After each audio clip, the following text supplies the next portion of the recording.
प्रश्न 1। ताम्र एवं टीन के मिश्र धातु को क्या कहते हैं? ए. पीतल, बी. टयूरालुमिन, सी. कांसा, डी. सोल्डर। उत्तर कांसा। प्रश्न 2। कौन सा अधातु कमरे के ताप पर द्रव होता है? ए. पारा, B. Aluminium, C. Bromine, D. तांबा। उत्तर ब्रोमीन। प्रश्न 3। सीसा और टीन की मिश्र धातु को कहते हैं? ए. Steel, B. खुब धातु, सी. Gunmetal, D. सोल्डर। उत्तर सोल्डर। प्रश्न 4। कार्बन का कौन सा अपरूप अधिक कठोर होता है? Graphite, B. हीरा, सी. कोयला, डी. काजल। उत्तर हीरा। प्रश्न 5। कॉपर को वायु में जलाने पर कौन सा यौगिक बनता है? Copper hydroxide, B. Copper hydride, C. Copper oxide, D. कुछ नहीं। उत्तर कॉपर ऑक्साइड। प्रश्न 6। सिलिका क्या है? उपधातु, बी. धातु, सी. अधातु, डी. इनमें से कोई नहीं। उत्तर उपधातु। प्रश्न 7। धातुओं को पीटकर पत्थर बनाना आसान है। यह धातु के किस गुणधर्म को बतलाता है? ए. कठोरता, बी. आघातवर्धता, सी. चालकता, डी. सक्रियता। उत्तर आघातवर्धता। प्रश्न 8। अगर किसी मिश्र धातु में एक धातु पारद है तो इसे क्या कहते हैं? ए. पारद मिश्र धातु, बी. कायरन मिश्र धातु, सी. समलगम, डी. जिंक मिश्र धातु। उत्तर अमलगम। प्रश्न 9। लोहे पर भाप की अभिक्रिया से कौन सा गैस उत्पन्न होता है? Hydrogen gas, B. Oxygen gas, C. Ammonia gas, D. Nitrogen gas. उत्तर हाइड्रोजन गैस। प्रश्न 10। निम्न में कौन सा गुण कार्बनिक यौगिकों में प्रायः नहीं होता है? जल में विलेयता, बी. निम्न द्रवणांक, सी. ज्वलनशीलता, डी. सभी। उत्तर जल में विलेयता। प्रश्न 11। निम्न में कौन विद्युत का सुचालक है?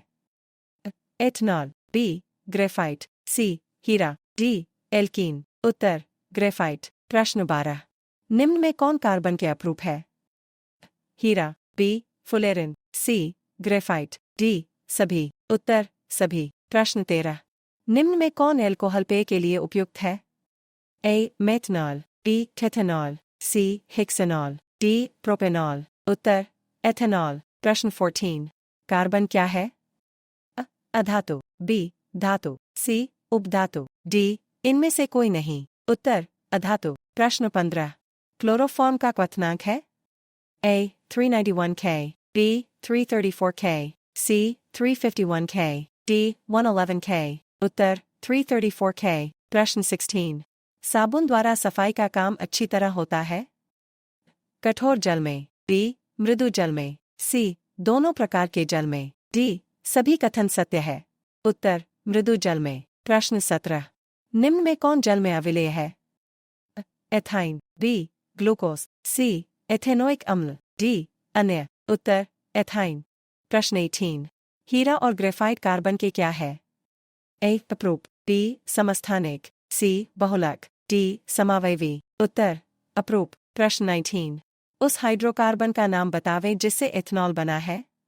A. Methane, B. Butane, C. Ethane, D. Benzene. उत्तर इथेन। प्रश्न 20। पेंसिल बनाने में कार्बन के किस अपरूप का उपयोग किया जाता है? Coke, B. Isoprene, C. Graphite, D. Charcoal. उत्तर ग्रेफाइट। प्रश्न 21। रबर निम्न में किसका बहुलक है? A. Isoprene, B. Propene, C. Ethylene, D. Acetylene. उत्तर आइसोप्रीन। प्रश्न 22। निम्नलिखित में कौन ऊष्मा और विद्युत का सुचालक है? ए. हीरा, B. Charcoal, C. Graphite, D. Methane. उत्तर ग्रेफाइट। प्रश्न 23। तेल लगा कागज होता है? पारभाषक, बी. अपारदर्शक, सी. पारदर्शक, डी. इनमें से कोई नहीं। उत्तर अपारदर्शक। प्रश्न 24। एक ही प्रकार के परमाणुओं से मिलकर बना पदार्थ क्या कहलाता है? ए. यौगिक, बी. मिश्रण, सी. द्रव, डी. तत्व। उत्तर तत्व। प्रश्न 25। दो या दो से अधिक तत्वों के मात्रा के विचार से एक निश्चित अनुपात में संयोग करने से बना पदार्थ कहलाता है? ए. यौगिक, बी. मिश्रण, सी. द्रव, डी. तत्व। उत्तर यौगिक। प्रश्न 26। दो या दो से अधिक शुद्ध पदार्थों को किसी भी अनुपात में मिला देने से बनता क्या बनता है? ए. द्रव, बी. एथोस, सी. मिश्रण, डी. गैस। उत्तर मिश्रण। प्रश्न 27। ऐसे तत्व जिनमें धातु और अधातु दोनों के गुण पाए जाते हैं कहलाते हैं? ए. उपधातु, बी. धातुमल, सी. मिश्र धातु, डी. के सभी। उत्तर उपधातु। प्रश्न 28। निम्नलिखित में से कौन धातु होते हुए भी विद्युत का कुचालक है? A. Lead, B. Tin, C. Copper, D. Nickel. उत्तर लेड। प्रश्न 29। निम्नलिखित में से किस अधातु में धातुई चमक पाई जाती है? Iodine, B. Graphite, C. और बी. दोनों, डी. इनमें से कोई नहीं। उत्तर प्रश्न 30। निम्नलिखित में कौन एक यौगिक है? Ammonia, B. Ozone, C. वायु, डी. पारा। उत्तर। दोस्तों सभी प्रश्न ध्यानपूर्वक बनाए गए हैं। किसी भी क्वेश्चंस में अगर आपको गलती लगती है तो आप हमें कमेंट जरूर करें, हम उसमें सुधार जरूर करेंगे।